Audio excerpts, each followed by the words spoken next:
Hello guys, and welcome back to Strategic Command World War II World at War with our Axis playthrough. As you can see, we've conquered Poland. We've moved out of Poland. We are now preparing for the invasion of the Low Countries, which will take a little bit of setup for getting our units upgraded, as we will then steamroll into France and conquer that.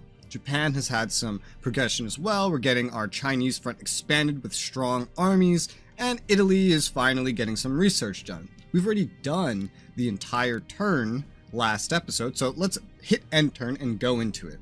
British national morale is boosted by the decisive action taken to occupy the Irish ports. So they are getting a nice little morale boost because they took over those ports, but Ireland's not very happy. As we can see, the Prime Minister protests the occupation of Irish ports. I wonder why. The British occupation of Irish ports causes some anger in America. Oh, so that actually keeps them further away, and it will inhibit the amount of MPPs they generate. Okay, so you gain some, you lose some MPPs for less America. This is actually probably better for them in dealing with my strategy to win the game than being diplomatic would have been. Okay, we can see some a Chinese corps has moved up to the front there near Nanchang, Henyang, or next to Changsha. I can't really see under the units, but they're moving some units around. Oh my god, and a British, that's French. Light cruiser has shown up, and we got a ambush attack on them. That's nice, I guess.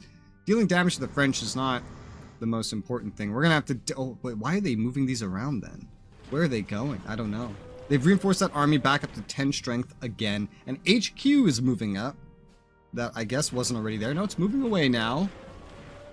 That's weird. And we have our convoy results. We've disrupted Iraq, Canada, and South Africa to the UK. Okay, that's good. Is there more?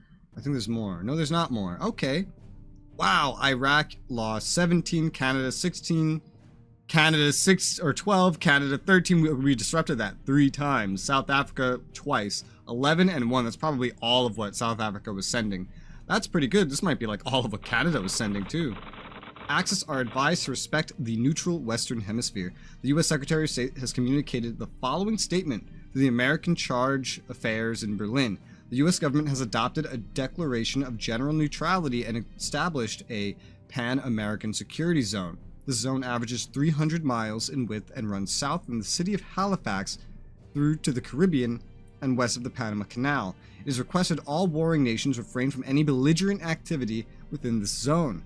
It's marked by the icons of ships with a U.S. flag. Okay, I've already kind of noticed that. Recommendation, refrain from naval activity in this zone. It may encourage U.S. war mobilization. Yeah, I kind of knew that bit, because as America, you're not allowed to go outside of this zone. It's kind of like a double-edged sword. Note, Mexico may also react negatively to operations in this zone. Okay, and that's that.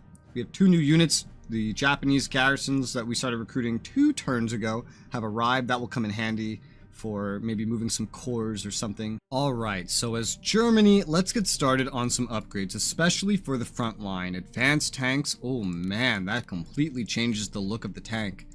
What are we going from, like Panzer 1 to what is this? Is that like a Panzer 2 or a Panzer 3? I'm not sure. But we're going to upgrade that and get some anti-aircraft defense as well. I feel like that would just be pretty handy. Necessary, maybe not. We are okay, yeah, we can just absolutely burn through our points right now. I was tempted to maybe get some research done, but I think this is more important to get done as soon as possible. So we're gonna get these upgrades in particular for every army and tank group on the front line. That much is very important. We are now down to 43 MPPs, so I've now used most of my MPPs. There is still another army here, the 4th Army that I did not send over.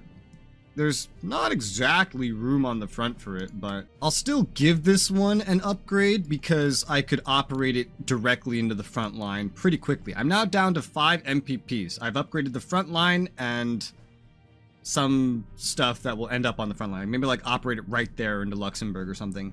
The next turn I have is Germany will go into reinforcing the direct front line with points and then maybe doing something else, but that's basically all we can do is Germany. We're still going to attack way before the Germans attacked. I think you kind of need to in this game anyway. But usually there's a turn or 2 or 3 of preparation. I'm going to take like 2 turns of preparation. 1 for upgrades, 1 for reinforcement, and then some other stuff. And so it's November now. Next turn's in December. pretty much January, I think, of 1940 is when our invasion of the Low Countries will begin, and then we will hopefully start pouring into France and taking that over. As for our planes, we still want to get the ones that aren't very close to be a bit closer, even back here, really. Like, we want to get kind of as close over there as possible. We do have supply coming from the HQs, so supply here is good enough no matter where we are. Attack bombers will go over here, fighters will go over here. We have two groups of fighters right next to each other. That might be a little unnecessary, to be honest. Let's see, tactical bombers. Yeah, we'll just like come over here and like hug this area, I guess. Go over there. These fighters will go over to Dortmund to provide maybe a little more full protection from everything. And the medium bombers here, I guess, will go towards like Hamburg, increase their range. Everything has fighter protection. We have tactical bombers on the front, which do need to get repaired and upgraded as well. We don't really have money for that at the moment. We might have money for that next turn. Either way, I'm not gonna delay the invasion of France and the Low Countries just because our planes aren't exactly ready. It's still going to go pretty much according to plan, no matter what. Everything else here looks fine to me. Hell, I can get this guy just running west normally for now, and this guy can run over to Berlin here. These cores, just because they have nowhere more important to be, and that kind of works for them.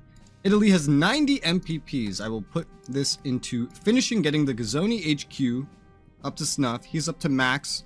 10 out of 10, 36 MPPs remaining. God, a lot of Italy stuff starts out not combat ready whatsoever. Holy wow. One unfortunate note is that we did not tick Yugoslavia over this past turn, even with a 40% chance. Yeah, we did not get any movement there. This is why I invested so much into this. I want this to go as soon as possible because we are on a timer to get Yugoslavia. And then while we're not necessarily on a timer to get Turkey, the sooner we get Turkey, the sooner we can open this front into the Caucasus, as well as open a whole front into the Mediterranean that will allow me to spill through British colonies at the time and into the other side of Egypt should we need that. Either way, it will be a huge boon to get both of these for our European front. I'll go ahead and reinforce these tanks here for 2 points up to 5. I believe 5 is the max per turn, so I want to get it to a point where it could go up by 5 in one turn if that was what I desired. I'll also put some points into this core here. We want to get these done because these are kind of like a front line right now, as is this army, I suppose. However, I feel like it would make more sense if these were turned around. God, everything in Italy is a fucking national morale objective. What the fuck? Well, let's go ahead and start moving some things around for now. I'm going to take this garrison off Naples and just start running it northwest. This garrison's going to head northwest as well. We're going to want to move things. I'm going to take this army and move it to Milan for now to get it over here, ready to assist in the fall of France. That's pretty much the main priority right now. We're going to make France fall no matter what. And then once France is dead, everything shifts. We are going to cycle over and then prepare for the invasion of the USSR, I guess pretty much imminently, because nothing down here matters except, well, I will have to worry about this. Maybe we can make a stop over there with the Italians. Well, if Yugoslavia joins us before then or around then, I can operate the Italian units that are still up here to deal with this, including their HQ, while Rommel takes over down here and handles Libya. And then if we get Turkey, you know, we can get some more stuff. Even the Germans can send some stuff if they really need to take care of Greece. But we're going to want to pile drive it as quickly as possible through the USSR. But there's also the winter to be worried about. We're going to have to time it where we have as much time to move without having to worry about the winter. And as we can see, the rainy season can also be a huge fucking problem here. Look at this color map. This is all mud that would slow in advance. Let's go ahead and move the German Navy. We're going to take the U-47 sub. Kind of risky way to move it. We're going to move it down here. Both of these are going to move down here. Just one sub on the Canadian line should hopefully be good enough. We're going to move this one down a little bit so it's not in the same exact spot, but a sub or destroyer might still run northeast up here to try to find this. Is pretty straight line to try to raid. Right now, so many of their lines are just coming through here that I figure stacking onto this as much as possible would be pretty nice.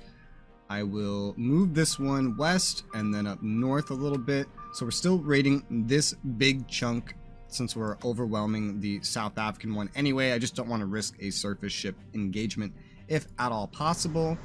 We're going to continue heading south and set up right here. You will continue heading south. really just along the line, I guess. I don't think we have to worry about any ships off the coast of Cape Town, really. So this works. I won't go all the way. We'll just stay here for the time being. Now, one downside about Japan and getting units off of the island is you have to actually manually transport them off the fucking island. So it'll be a moment before these 2 garrisons reach the mainland, and especially if we get more garrisons, it'll be a moment before we can actually get them anywhere that they might be useful. I might as well get this light cruiser here somewhere else that it can just chill out for a little bit, because we don't need this over here, and I just want the area open for transports more than anything. So I guess we can send this down to Naha. Sounds like a good idea to me. Let's continue with our raids in Japan. I'm gonna go ahead and take the medium bombers first. We're gonna bomb again like we've usually been doing. This is not actually attached to an HQ anymore, which means we actually don't have enough HQs down here for everything that we're doing, which is unfortunate. Oh, we actually hurt the thing we were bombing. Nothing else really took any damage, which is good. I don't understand how, when I start with that medium bomber, it actually makes my tactical bombing worse. I have no idea why that is, but we're going to keep bombing, going after this land unit. Another amazing air turn, especially impressive since we haven't reinforced, upgraded, or done anything. Fighting China AI, they're very passive. They just try to wall you, and that's pretty much it. I played China so much differently than this. I was attacking. It was like suicidal almost, but I got a lot of progress and I did a lot of really good things that this AI isn't really able to replicate. Let's start by using this core to attack the enemy 41st Army. 2 damage dealt, none taken. That is really nice odds. We will probably swap the North Chinese Front Army in because, well, this area is not a big risk. It's also not very entrenched. So we'll swap this in. Oh my god, 3 damage. How? Why? Because we don't have to attack across the river and this is an army, I guess? Go ahead and attack. 3 damage. Hell yeah. Okay, nice, nice. It's down to 3 strength now. I believe we might be able to wipe that out. Let's go ahead and attack with the... Oh, that is the 41st Army. Attack with the 17th Army. And bam! We've wiped that army off the map, finally, for good. Taking a look to the southern front here, we are going to take this army, the 17th Korean Army, and we're going to move that up along the road towards Nanning. When it comes to this southern front, I have an idea. I have 2. One of them is to move across the river here and form an actual solidified front, although I don't think we'll really make any progress if we do that. So one thing I think I'll do instead is I will send this corps to the northwest along the road leading into Hanoi. I will move the HQ up to Pakoi. This leaves the HQ open potentially if they decide to move a corps down here and attack it. I don't think that they would do that because it would leave them open and I could always respond with this army and they might predict that. The goal with this is potentially it might be possible to run the corps around, cut off what I'm fighting, and even if it leaves my corps out to dry, potentially we can get them to move off the city and allow us to advance. That's an idea. I don't know if it'll work, but we'll figure it out. For any remaining units that have not done anything, this becomes more of a recovery turn. So we're going to take the 6th Army and bring them back up to 10 out of 10 strength, as well as we have the 34th Army that can get an elite reinforcement. We're going to go ahead and give that to them. Expensive, but worth it. The planes cannot. This corps, this army cannot. They've already attacked, so they cannot recover. As you know, min-maxing Japan's not that important for what we're doing right now. So what I'm going to do next is I'm going to go ahead and I'm going to purchase 2 more garrisons. Let's go with the 3rd garrison purchase and the 2nd garrison purchase. So we have 146 MPPs remaining. I'm going to put that into research just a little bit at a time. I got not enough for most of the things here, but I think I'll put it into amphibious warfare. It doesn't take up a whole lot of our cap, 1/20th of it. That's not bad, 5%. So we have plenty of room to research other things. It's not very likely that we'll actually need amphibious warfare for my strategy here. However, it could still come in handy. And so I'm going to put research into it. So in case, you know, for whatever reason, the Allies don't surrender, we could still be ready to deal some big damage over here in the Pacific for whatever happens, really. You know, maybe going for the DEI, I don't know. But it could come in handy. I will take the HQ here at Peking. I'm going to actually move it south to Xingyuan so it can help reinforce this line a little better instead of only these garrisons that are up here. I'm also going to take this garrison, move it onto Mukden proper. It'll still protect the 2 things that it needs to protect from there. So that works for me. Less likely to select that in the automated HQ selection. which would be nice. This garrison is no longer really needed here. Although it will be eventually, because I can't imagine this HQ is going to stay here. So I guess I'll keep it there for now. We do still have this army down at Hangzhou that can move out, and I believe I will move it out. I'm just not sure where yet. I will try to widen the front up to the north here. So I'm going to operate this up here. It should be pretty well off here. It will also help protect this HQ from any danger. Well, both of them, really. It won't leave an open spot over here by the mountains. Maybe it can even push into them a little bit, make the Chinese AI freak out, and maybe move some things to compensate, create some openings potentially. That's a hope. That brings us down to 19 MPPs and means that we've basically done everything that we can do, will do on all of our nations. Well, actually, there is one thing we can do, and that's give an upgrade to one of these cores up here. The next one that will end up shipping out of here. We'll go for the one on Helsinki. Give that infantry weapons, 15 MPPs down to 4 MPPs, so that one will be ready to move out once these garrisons can get over here, which will take a moment, so we'll want to get one more of these cores ready to go as well. We'll need some garrisons on the front, but I'm okay with using cores for that purpose. Kind of makes sense anyway, so that we have a strong rear until I can get enough garrisons moving up, which, you know, we're going to have all these cores moved out of here once these next 2 garrisons finish anyway, so that will prove pretty handy, I think. And since that appears to be everything that we are going to do, and we still have time, let's go ahead and hit end turn and see what the enemy AI have in store. Okay, nice! We procced success against moving Yugoslavia axis 15%. Wow, 19 and then 15. I think that's like a critical success or something. Maybe that's normal. I don't know. USSR invades Finland. I think that's automated. Soviet aggression, Finland causes anger in the West. Yeah, I think that's automated. We're getting some research done. Okay. That Yugoslavia tick is good. Good. Yeah, I don't think we need to spend more in Yugoslavia. 64 plus 15. 69, 70, 79%. Well, that leaves us a little bit ways to go, about 21%. So that's like 2 ticks. I think we have enough points in them for right now, and any further points can just go into Turkey. I think we'll get Yugoslavia in time, maybe. I think so. Anyway, let's see what the Allied AI does. Okay, new cores that I didn't see before are appearing in the front. Some of them are moving forward. So I'm widening the front, they're widening the front. Pretty much in a big straight line, although my forces on the front are stronger. And I can hold them off indefinitely, which is all I really need to do as Japan right now. If I needed to kill them, I don't think I'd be putting as much stock into my land forces, but I don't know. Like, I would probably have gone into making some air by now. I will definitely make some air, though. It will help give me a distinct advantage against the Japanese in this theater. I just want to get the land stuff set up because I don't think they're really going to catch up to me that quickly in terms of research. And there's all of our convoy disruption. USSR is expelled from the League of Nations following its attack on Finland. Nice. And now it's winter, meaning attacking just got even tougher. The Chinese are moving, though, which will hopefully give me some good openings to work with here. God, these turns are quick. Okay, so up here in Japan, we're going to take this turn to actually recover our bombers. Now that I moved this south, it's done a really good job at choosing who it helps, and that has been enough to allow us to get everybody in HQ again. So we're going to reinforce the fighters. We're going to reinforce both of the bombers, get them up to 10 strength, maybe get some upgrades in next turn. We cannot push really much of any attacks right now on this front due to the winter. That's going to be problematic. However, this core that has recently arrived, well, it has recently arrived. That means it's pretty fucking weak. So let's get in on that, shall we? First thing, actually, I'll reinforce the 17th Army here. We want to get that back up to strength. I think I'll start with the core here because I'm definitely going to move it away and reinforce it anyways. Let's attack. Oh my god, that went so badly. We were supposed to deal 1 damage and take none. We took 1 damage and dealt none. So that sucked. Let's swap this out like I was going to anyway with the 34th Army, which has elite reinforcements. We will attack with the North Chinese front here.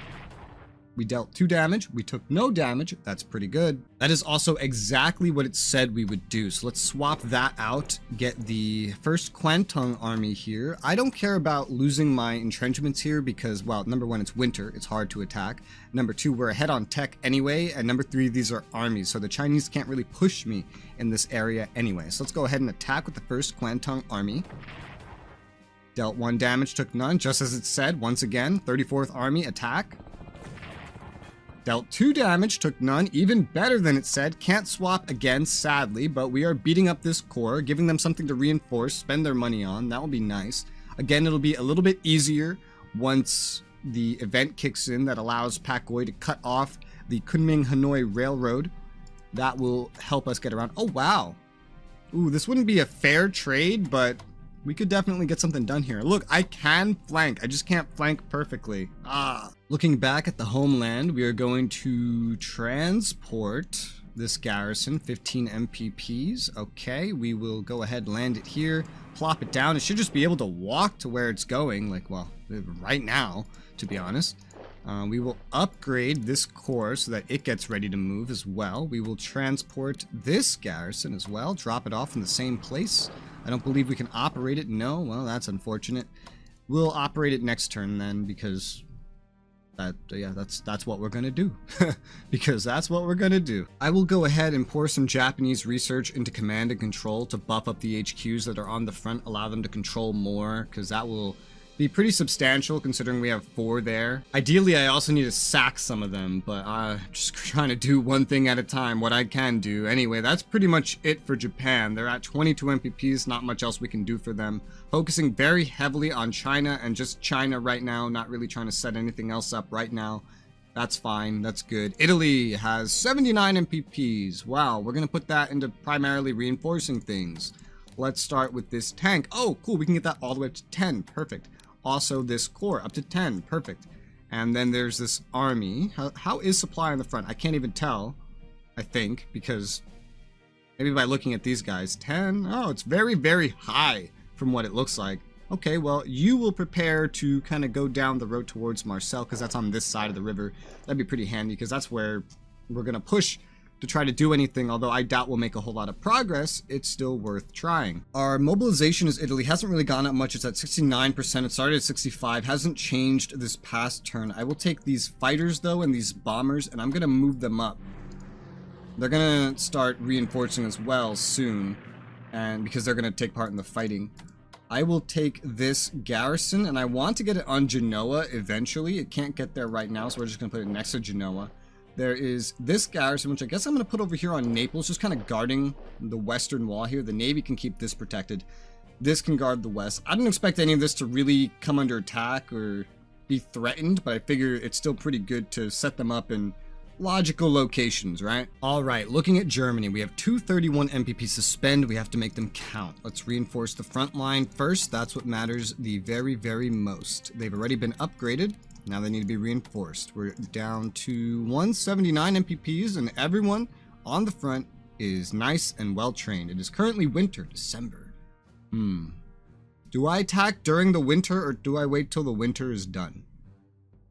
I guess we'll have to monitor how the snow here behaves. We'll figure it out. Let's get some of these planes reinforced. I think it's actually pretty important to have the planes that are participating reinforced, more so than it is to have the second line itself reinforced. We're at 124 MPPs. Every plane has been reinforced. We could also go for some upgrades. These are attack bombers. Yeah, I'll go for the ground attack weapons on them. And then we have fighters. Yeah, I think I'll go for the advanced fighters on this, because again, like I said, there's gonna be a lot of air stuff around here. We're like half fully upgraded anyway right now, ignoring things like naval bombardment, whatever the hell I ignored here. What did I ignore? Naval weaponry. Yeah, that doesn't matter right now. Not forgetting about this 4th army. Let's get that reinforced to max. It's already been upgraded. Now it's pretty much good to go. It's ready to be operated for whenever we end up needing it. I will go ahead and reinforce the 2nd corps up to full. A lot of these things still haven't been upgraded, which is unfortunate. I have only 49 MPPs remaining, but I guess we can go ahead and spend some of that. There's not too many things that need upgrading. We're going to still avoid mobility just for the sake of affordability. Prioritize the good old German units, 23.